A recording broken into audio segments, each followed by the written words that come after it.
Here in the room we have Dr. Tedros Adhanom Ghebreyesus, WHO Director General, Dr. Mike Ryan, the Executive Director for WHO's Health Emergencies Program, Dr. Maria Van Kerkhove, the Technical Lead on COVID-19, Dr. Sosie Fall, Assistant Director General for Emergency Response, and Dr. Alhed Marsham, the Senior Emergency Officer at the Emergencies Program. Online, we have two of our COVID experts, Dr. Soumya Swaminathan, the Chief Scientist, and Dr. Kate O'Brien, Director for Immunization, Vaccines, and Biologicals. Again, welcome, and with this, let me hand over to the Director General for the opening remarks.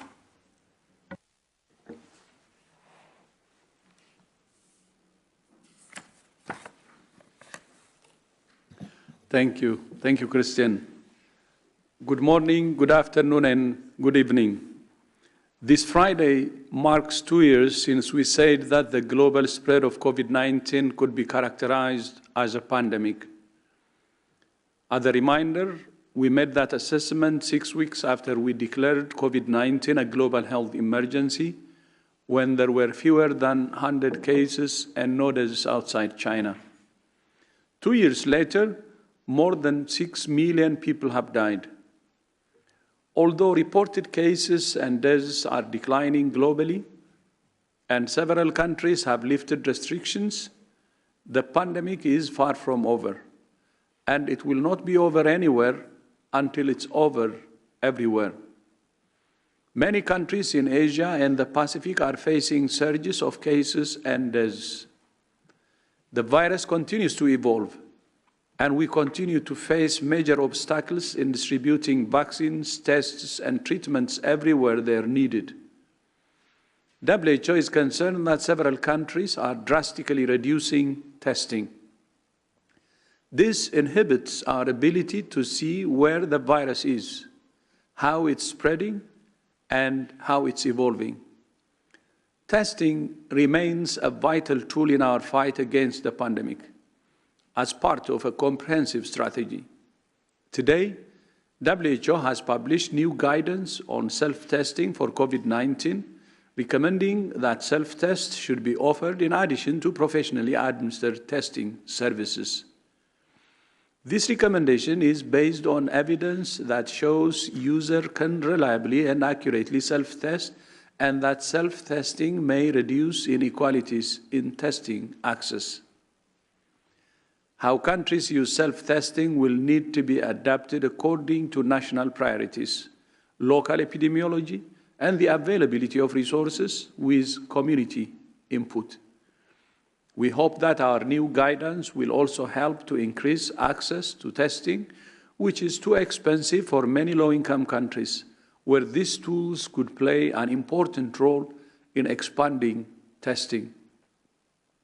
WHO and its partners in the Accelerator are urgently seeking further funding to ensure that all countries that need self-tests will be able to receive them as quickly as possible.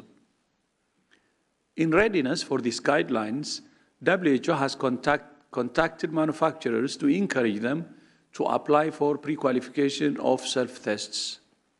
To date, WHO has granted emergency use listing to 5 rapid antigen tests for professional use, and we're gathering additional data to support the use of self-tests. Now to Ukraine. So far, WHO has delivered 81 metric tons of supplies, and WHO is establishing a pipeline of supplies for health facilities throughout Ukraine, especially in the most affected areas. Yesterday, we delivered 5 metric tons of medical supplies to Kyiv to support surgical care for 150 trauma patients and other supplies to manage a range of health conditions for 45,000 people for a month.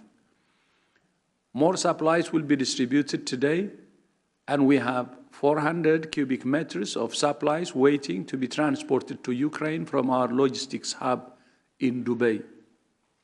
So far, WHO has verified 18 attacks on health facilities, health workers, and ambulances, including 10 deaths and 16 injuries. These attacks deprive whole communities of health care. More than 2 million people have left Ukraine, and WHO is supporting neighboring countries to provide health care for refugees, most of whom are women and children.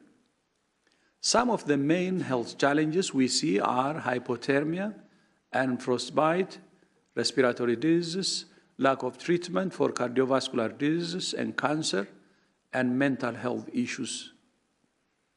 WHO personnel have been deployed to neighboring countries to provide mental health and psychosocial support. I thank all my WHO colleagues and all our partners in Ukraine and its neighbors and all over the world who continue to work to protect and promote health even in the most difficult situations. But the only real solution to this situation is peace. WHO continues to call on the Russian Federation to commit to a peaceful resolution to this crisis and to allow safe, unimpeded access to humanitarian assistance for those in need. A peaceful resolution is possible. And that's true in every war and humanitarian crisis to which WHO is responding around the world. And Christian, back to you. Thank you very much, Dr. Tedros. With this, we're coming to the question and answers. To remind you to get into the queue to ask questions, you need to please raise your hand with the raise your hand icon, and don't forget to unmute yourself when I call upon you. And we start right away with Nina Larsen from AFP. Nina, please unmute yourself. Yes, thank you very much for taking my question.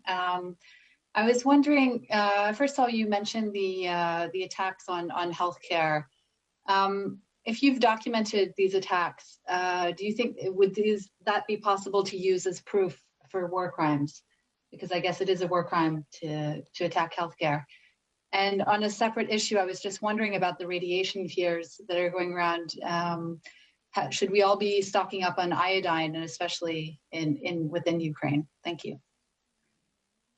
Thank you very much, Nina. We'll start with Mike Ryan, please. Yeah, I'd like maybe just to come in on this, but the surveillance of attacks on healthcare is under a UN Security Council resolution, I think 2286, Adelaide, and so say. And effectively, WHO is mandated and instructed to carry out this surveillance. We are very careful within the surveillance system to protect sources, to do deep verification, and not pass information directly on to any party other than to represent the horror of these attacks and report them widely. However, subject to that, we have engaged previously with other UN investigations, and while remaining very, very cautious regarding any identifier information, WHO is always ready to cooperate with the appropriate and mandated authorities on investigations. Thank you very much. Did we have a second part on the iodine situation?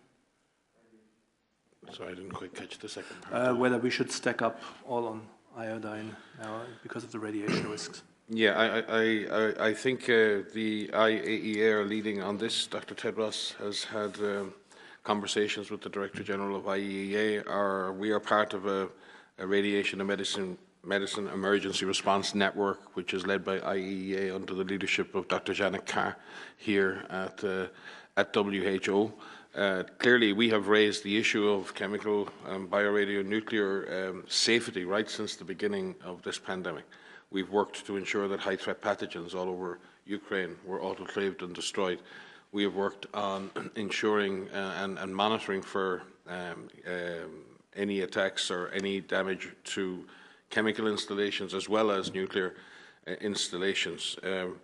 All countries have preparedness plans for a radionuclear accident or radionuclear event, and they have been in place in many countries, especially since the Chernobyl incident. I'm sure that countries are looking at those plans again. No, I don't personally think it's time for individuals to be stocking up on anything like that, but I do think governments will be, given the issues and given the risks that have been risen in terms of an accidental event occurring then governments are well advised to ensure that their preparedness plans and their supply chains are in place should such a horrific eventuality occur. But we will be led by the risk assessments at the IAEA and keep you updated on any further developments. Thank you very much, Dr. Ryan. Next question goes to Laurent Sierro from the Swiss news agency. Laurent, please unmute yourself. Yeah, thank you, Christian, for taking my question. Another question on Ukraine. As the situation report on COVID was released yesterday evening, do we start to have any indication on the impact of the current crisis in Ukraine on the increases, very likely increasing number of cases in that country? Thank you. Thank you very much, Laurent, and we'll start with Dr. Ryan again. We'll pass to Adelaide for some more detailed information on specific health risks. Again, as the Director General outlined, we have the health risks of people on the move, and mainly women and children, and the specific health needs and the health risks that come with that. We also will complex situation with many older persons with complex health needs who may not be able to move or cannot move so easily, and getting aid and assistance to them is very important. We have had circulating vaccine-derived polio, COVID, and other diseases previously, and currently there have been previous epidemics of cholera in Ukraine. So all of those risks remain. I will let Adelaide speak to that. But in terms of the health system itself, there are approximately 1,000 health facilities of different sizes, not all hospitals, but clinics, polyclinics, and various types of healthcare delivery entities, either on front lines or within 10 kilometres of front lines. So, in effect, the health system is becoming engulfed in this conflict, engulfed in this crisis. We've seen now that some hospitals are being abandoned by the authorities because they simply cannot function. And there's an attempt to move hospital equipment and move doctors and nurses around. So this is becoming an extremely complex health response with frequent population movements, shifting lines of control, increasingly difficult access, and a very asymmetric type of warfare also building up. So it's very hard to know where front lines are. It's very hard to do deconfliction. It's very hard to do the kind of humanitarian operations that are needed to provide the kind of significant support. Sending supplies to hospitals is great, but those hospitals need power. They need clean water. They need engineers to be able to help. They need fuel for a fuel supply for generators. All of this infrastructure and engineering support is needed to keep your average hospital going in a normal situation. In the middle of a shooting war, it's almost impossible. So it is the situation itself, as the Director General has said, it is the violence and it is the conflict that is driving this health crisis. And this health crisis will not stop. It will only get worse unless we have ceasefire, unless we have peace. And DG has said that quite clearly. This is putting bandages on mortal wounds right now. And I think the world has to wake up to that as a reality. The health workers and the frontline workers in Ukraine are exceptionally brave, and they are saving lives. And we will do everything in our power in this organization, across this organization, with our partners, to support them in their heroic efforts. But this crisis, from a health perspective, can only get worse unless there's an immediate move to cease hostilities within Ukraine and to stop this war. Adelaide. Yes, thank you. As Dr. Ryan has pointed out, the main health risks relate to conflict-related trauma and injuries, which are exacerbated due to increasing intensity of violence that we have observed, and by the lack of access or safe passage to health facilities by patients and health staff due to the insecurity.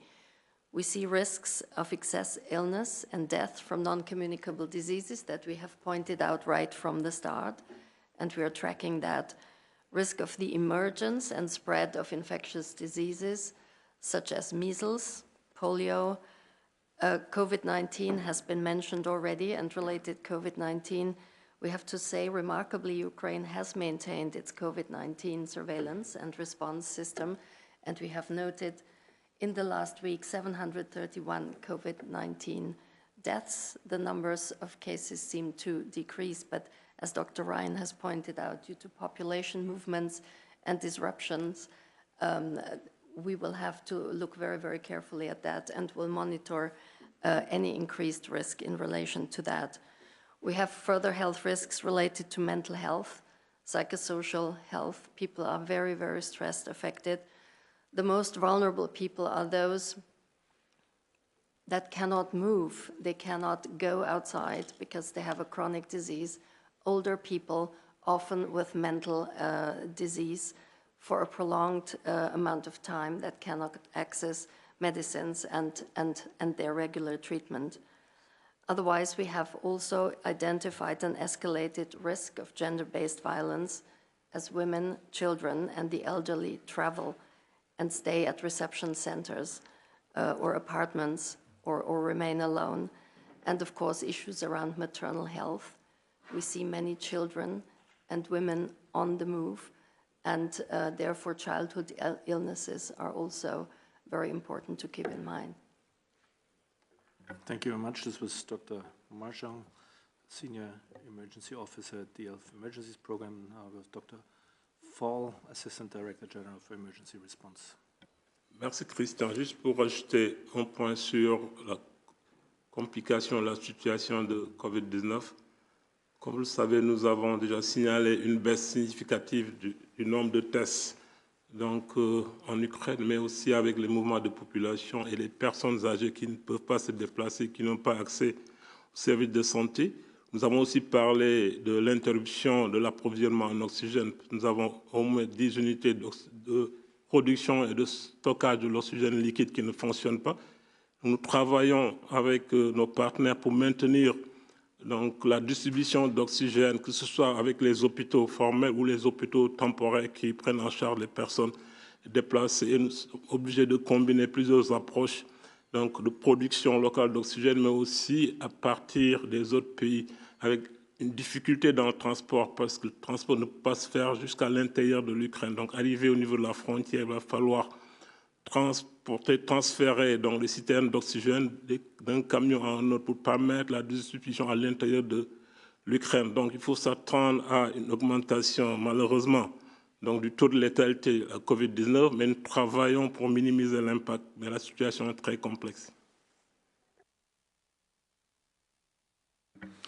Thank you very much, Dr. Fall. Next question goes to Belisa Godinho from the W magazine in Portugal. Belisa, please unmute yourself.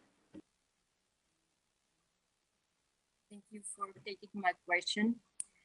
Is there anything the WHO can do to stop the war between Russia and Ukraine? Well, thank you, Belisa. I guess we wish, but Dr. Ryan, anything to add? I think the DG has said it all, and I think I repeated quite a bit of what he said. WHO will do everything in its power to create the conditions in which we can have health and peace. Without peace, there will be no health. So yes, we are working at every level to demonstrate the humanitarian impact, to demonstrate the human impact of this war, of this conflict. I said it in the last press conferences, this violence is breaking, it's breaking bodies, it's breaking minds, and it's breaking souls, and it must stop. But it is not the doctors and the nurses, it is not the humanitarians that can stop this violence. And the United Nations, the multilateral, the political system, the Russian Federation and others must work together to find a way to bring this conflict to a peaceful resolution, to stop the violence now. Political resolution can come later, but we need to find a way to stop the violence, and we will do everything in our power as a humanitarian organization. And Dr. Tedros is communicating all the time with all parties, trying to bring that message of peace to anyone who will listen. Thank you so much, Dr. Ryan. Next question goes to Naomi Grimley from the BBC. Naomi, please unmute yourself.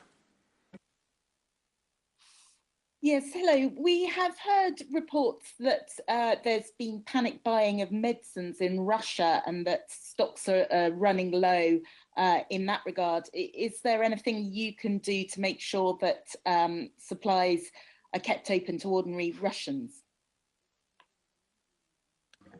WHO works with all sides in any conflict, and we have an office in Russia for many, many years, and have experienced long decades of cooperation with the health authorities in Russia, both to the benefit of the people of Russia and to many people overseas.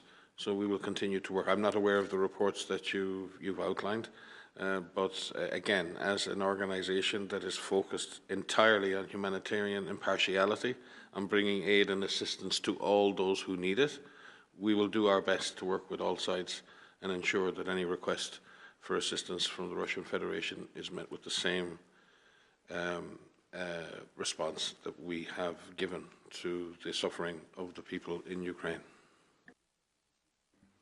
Thank you so much, Dr. Ryan again. And next question goes to Stephanie Benz from the L'Express in France. Stephanie, please unmute yourself. Oh, hello. Thank you for taking my question. My question is on the refugees and COVID-19. Do you know what is going on in the countries receiving the refugees regarding tests and vaccines? And is WHO implicated in vaccines delivery, for instance? Thank you very much, Stephanie. And we go to Dr. Marchand, Senior Emergency Officer. Yes, thank you. Thank you very much for your question. As the population is on the move, they are clearly at risk, as we have highlighted previously, and it is within the receiving member states to provide the screening and to ensure healthcare is provided. We are, of course, supporting the member states in assessing the needs and looking at what surge capacities, additional capacities, and supplies may be required, and we are surely there to support should these needs arise. And we have Dr. Maria van Kerkhove, our COVID lead.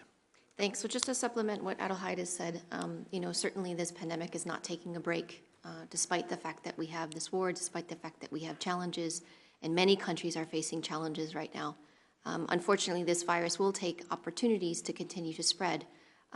We, as an organization, recognize that countries are in very different situations. They're facing different challenges. There's a lot of movement and refugees associated with this crisis. But we will support, as Adelheid has said, in every country to ensure that we not only improve vaccine access, and vaccination rates wherever people may be, no matter where they are on this planet, to improve vaccination coverage, because vaccines, COVID-19 vaccines, are saving lives. But we also need to do what we can in the realities of what people are facing to reduce the spread.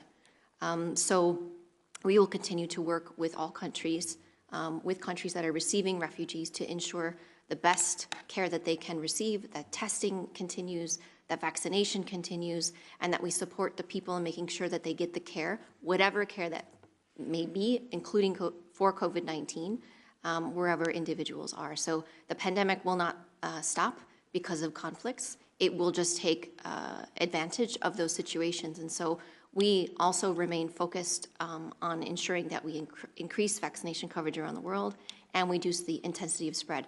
The virus is still spreading at far too intensive a level 3 years into this pandemic. Even though we are seeing declining trends, as the Director General has said, there were still more than 10 million reported cases reported at a global level last week.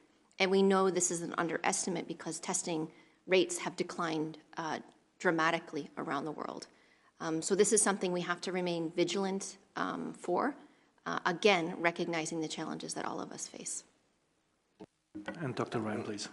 And these images that people are seeing every day are images that we've all witnessed for decades all around the world. The reality is that the conditions we see in Ukraine are the worst possible ingredients for the amplification and spread of infectious disease. It doesn't matter if it's COVID, doesn't matter if it's polio, doesn't matter if it's measles, doesn't matter if it's cholera. You put that many people in desperation on the move, women and children packed together, people in basements, people stressed, people not eating, not sleeping. These are the conditions in which immune systems are weak, people's defences are low, and infectious diseases can rip through populations like this. We see this, and we continue to see this. We're discussing tomorrow the malaria risk and epidemics in Madagascar after the floods. We're looking at similar situation in places like Mozambique, and especially in Cabo Delgado and the conflict-affected area of the north. Yellow fever and cholera epidemics sweeping across parts of the Sahel, which are affected by complex crisis, people on the move, lack of food. We see the Horn of Africa similarly with similar risks. Tragically, pestilence, infectious diseases has always been recognized as one of the four horsemen of the apocalypse, and conflict and infectious diseases are intimately intertwined. It has always been so. So we should not be surprised. Maybe the surprise is that this is on the European continent again, after so much effort to prevent such horror on this continent. But these horrors are suffered by people all over the world, every day, every week, every month, every year, and every decade of the last 50 years in many other parts of the world. Sometimes I wonder whether we have reached the appropriate level of outrage for what we cannot seem to become outraged about elsewhere. Thank you very much, Dr. Ryan. Next question goes to Donato Mancini from the FT. Donato, please unmute yourself. Hi, thank you so much for taking my question. This is not about Ukraine specifically, it's actually about COVID.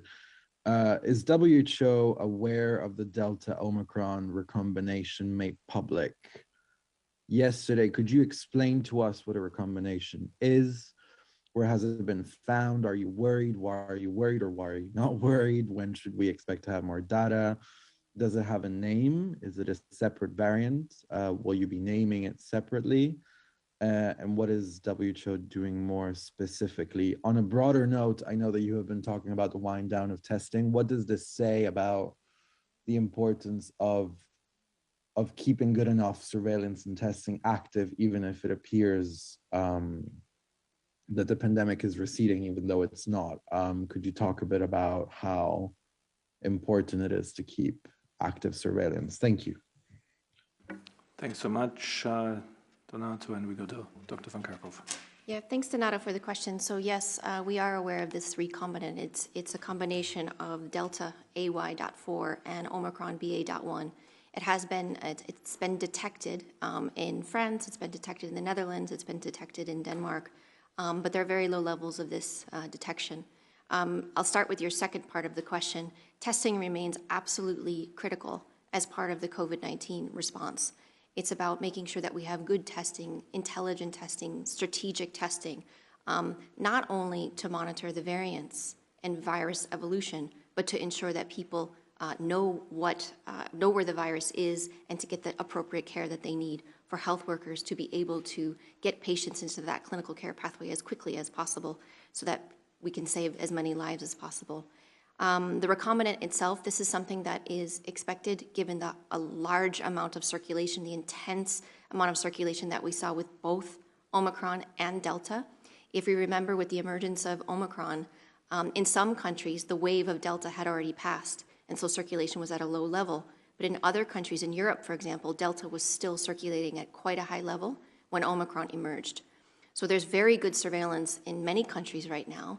And given the sheer number of changes and mutations within Omicron, it was much easier for researchers, scientists, public health professionals, people who are studying the genome to be able to detect these recombinants. We have not seen any change in the epidemiology with this recombinant. We haven't seen any change in severity, but there are many studies that are underway. WHO has been aware of this because of our Technical Advisory Group for Virus Evolution, which has been meeting regularly since June 2020, and exactly for this reason. We need to keep a good handle on this virus. We need to have a good system in place to be able to check the changes and to understand what those changes in the virus mean.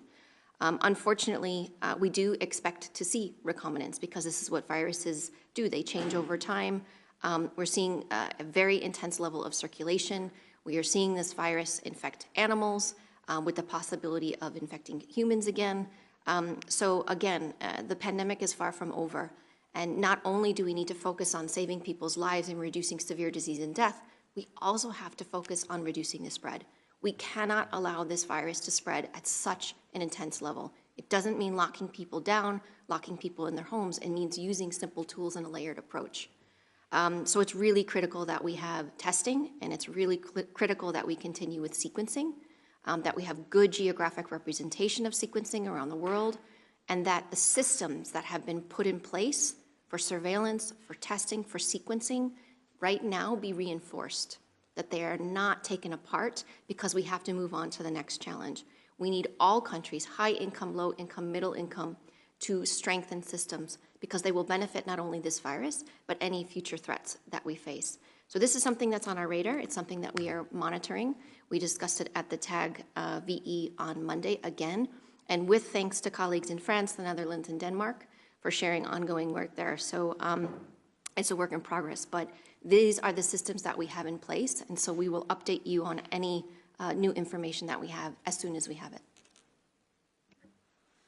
Thank you so much, Dr. Van Kerkhove. And we go to Carlo Martuscelli from the Politico. Carlo, please unmute yourself. Yes, hello. Thank you for taking my question. I wanted to ask a question elaborating on the response that Dr. Michael Ryan already gave, which is how close are we to a collapse of healthcare provision in Ukraine?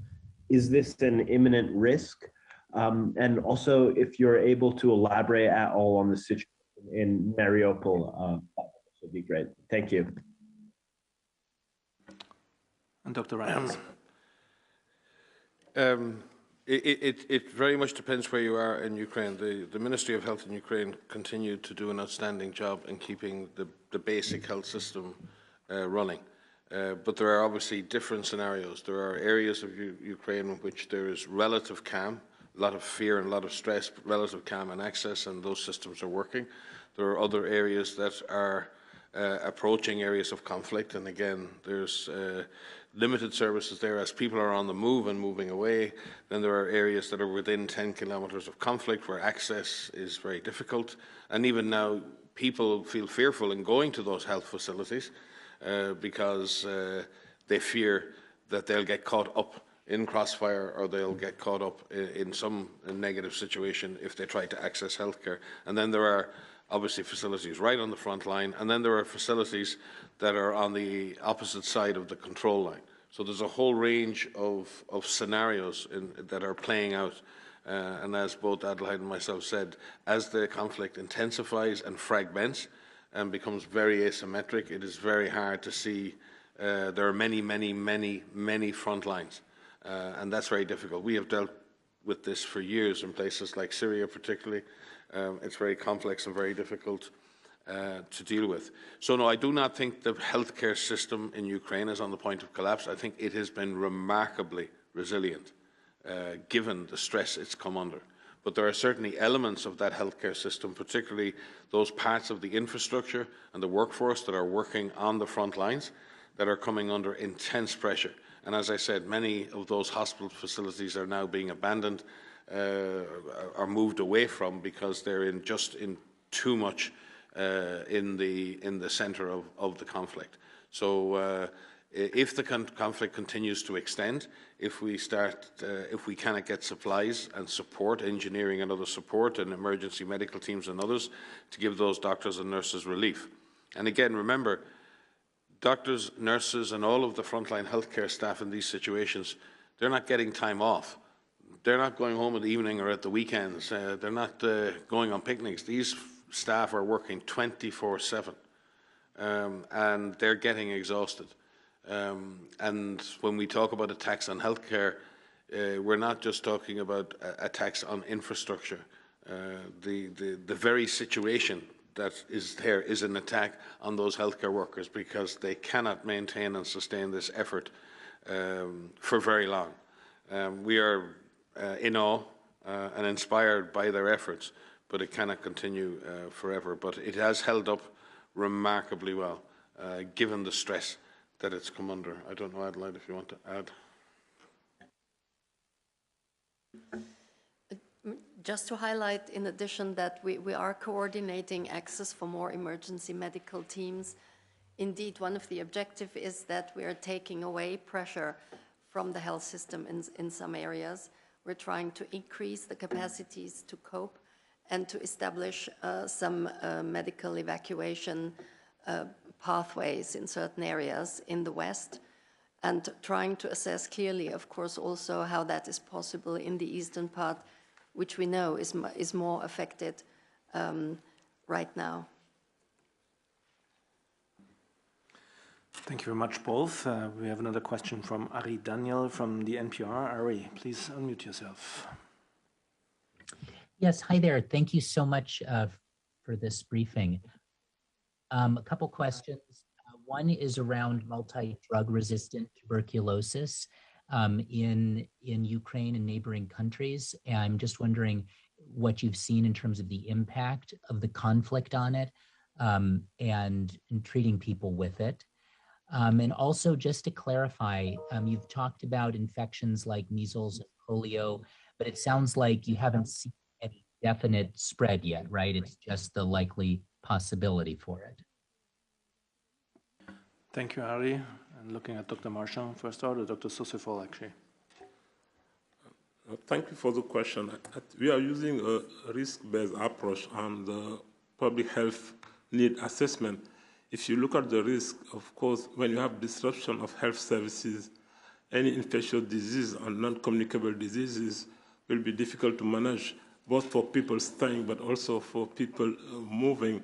So in terms of impact for TB, it's very early to be able to talk about the impact, but based on the analysis and the cohort of patients and the treatment, we'll be able in the coming days and weeks to see the real impact on TB clinical management and the risk of spreading, multi-drug TB, resistant TB and others.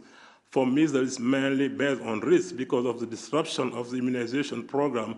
It will be very difficult to protect children from measles and from other infectious diseases. And we continue to monitor the functionality of health services we have mapped out. And it will be very critical to really see the real impact of the conflict on healthcare in general. So this is one of our priorities, and it will also help us to advocate for more access, for more protection of healthcare workers and health facilities. And clearly, some of the healthcare workers will be also moving with the population. So the level of disruption can be bigger than what we are seeing right now. Thank you. Yeah, and just we are tracking existing circulating vaccine-derived poliovirus in Ukraine. And therefore, the risk of that continuing to grow and continuing to spread is there. Measles is already there. When we talk about tuberculosis, Ukraine had done a fantastic job. Between 2005 and 2020, Ukraine managed to get its incidence of tuberculosis down from approximately 130 cases per 100,000 to about 40 cases per 100,000, which was tremendous health progress. Multi-drug resistance TB remains a threat in the country. And the government there had put in place, I think towards 2018 and 20, it was an average of about 7,000 people in the country prevalent with multi-resistant TB infections. And the government put in place for 2020 to 23 a state strategy for the development of anti-tuberculosis care with the support of WHO.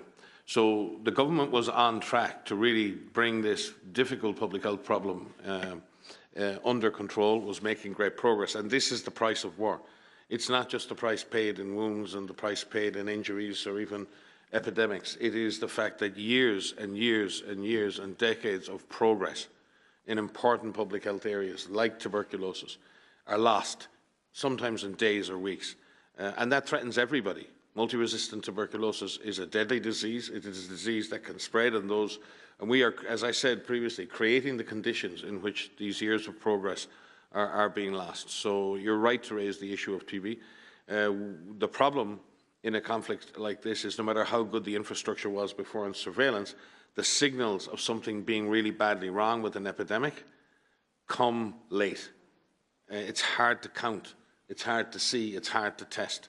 And that's the difficulty. War obscures the signal of the epidemic. It obscures the signal of the outbreak.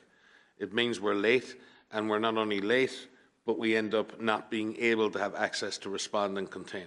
So war amplifies and increases the chances that we will have epidemics, and it decreases our chance of having effective containment. Thank you. Thanks so much. And I see we have a call for a clarification from Stephanie Benz from L'Express. So Stephanie, please ask your clarification. Thank you for giving me the chance. I was just wondering if, that's an additional question, if you expect a rise of COVID-19 in European countries due to the refugee crisis. Certainly there will be a rise in COVID-19 within the population, within Ukraine, without a doubt, because not testing, without access to treatment, with vaccination stopped, and already low enough vaccine, I think about 34 or 35% vaccination rate before the conflict. So there are many people still remain vulnerable to infection. But again, I think authorities at the borders in Poland and other places are offering vaccination to refugees. But again, let us be very careful with our rhetoric, because this always arises that in some way people fleeing the horrors of war are going to bring stuff with them. They're not. They're fleeing the horrors of war. And the outpouring of generosity and acceptance by the surrounding countries has been inspiring, quite frankly, in the face of the horror that we've all witnessed.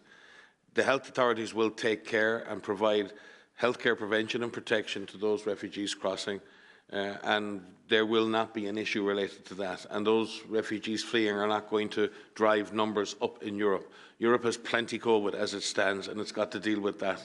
And Ukrainian refugees are not going to change the dial on that. But it's really important. We've seen this again in many, many conflicts. And it happens inadvertently because we're not careful enough with the words we use and the words we choose. Refugees are not the source of risk to local populations. And in fact, they're a source of hope for the future. So I understand the meaning of your question. I know your question is not intended in any way like that, but it's very important that we're very careful how we communicate around this. Thank you. Indeed, a very important clarification. Thank you very much, all. Well, with this, we've come to the end of our today's briefing. We've come to the hour. I thank you all very much for participating, and I'll get back to the Director General for his closing remarks. Let me remind you that we will have the remarks by the Director General right after this briefing sent out, and the full transcript will be available tomorrow on our website. With this, Dr. Tedros. Thank you, Christian. Thank you to all media colleagues for joining today, and see you next time.